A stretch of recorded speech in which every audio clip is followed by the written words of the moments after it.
Hello, I'm Rick Barclay, and I'm with Piano Clubhouse, and today we're going to learn the traditional hymn, "Oh How I Love Jesus." It was written back in 1855, the words were, by Frederick Whitfield, and then the music, it's just considered traditional American melody. Kind of the origins are unknown at this point, and probably always will be. So again, they consider this a traditional hymn. Oh, how I love Jesus. Okay, so let's get started. It is in the key of G. G is this: G, A, B, C, D, E, F sharp, G.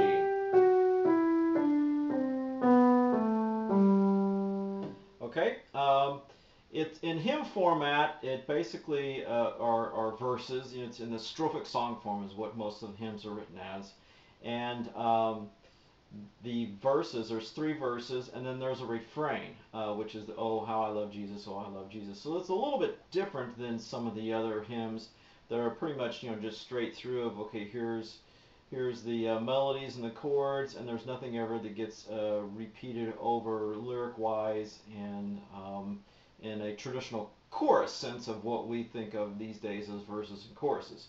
So that's kind of the format. So what I'm going to do is show you the melody in the verses, if you will, first, and then I'll add some chords, and then we'll go to the refrain. Okay, starts on G. Oh, and also it's in 6/8. Okay, 1, 2, 3, 4, 5, 6. 6/8, 6 beats in each measure. Eighth note gets the beat. Okay, starts on G, which is on count 6, the pickup.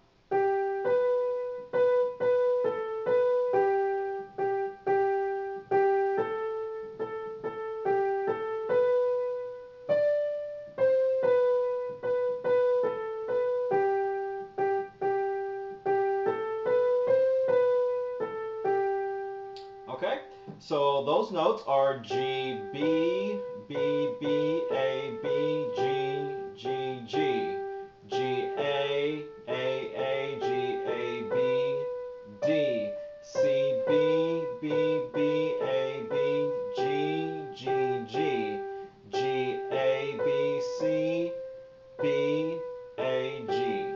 Okay, and that last part, 1, 2, 3, 4, 5, 6, 1. That's how the rhythmically it goes, okay? So it's all based off of a G chord here for the first two measures. So G, D, and G in your bass, and then I'm going to do a D and a G here, which starts off. Okay, so again, those notes there in the left hand, G, Ds, and Gs, and then D in the thumb with the right hand, and your melody up there, what I just showed you. So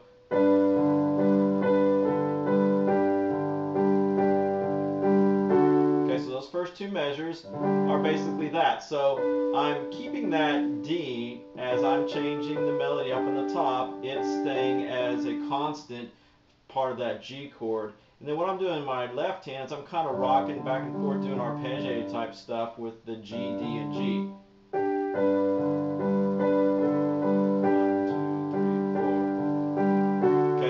To a D chord, so D, A, D, F sharp, and A.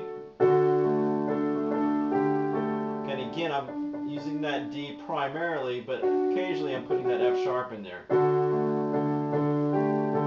Back to a G, so G's, G, excuse me, that's D, G, and B. 1, 2, 3, 4, and then invert the triad. So this is in second inversion. We're going to go to root position of a G triad, G, B, and D, and that's on 4, 5, 6, and then on 6, 4, 5, and then 6 is the C that leads us into the next measure, back to a G bass. 1, 2, 3, 4, 5, 6. Okay, at this point right here, it's an A minor, so A, E, and A. If you want to do like that, to where you get the C in there, you can, but you're going to have to come up here to do the C in the melody. So that's why I'm in this position at this point. It sounds open fifth-ish, if you will. But then once you get to that up there, then it's definitely A minor at that point. So 1, 2, 3. Again, I'm keeping my thumb pretty consistent with playing, in a way, not really pedal tones, but a consistent alto part, if you will. Okay, and at this point now on 4, 5, 6, it's going to be 4, 5 is a G over D, so D's in the bass, and then the G chord up here, so D, G, B, B is a melody, and then that's the D on count 6, still D's down here, D, F sharp, A, and then back to G triad, G, D, G, B, D, G. Okay, so I'll do all that again.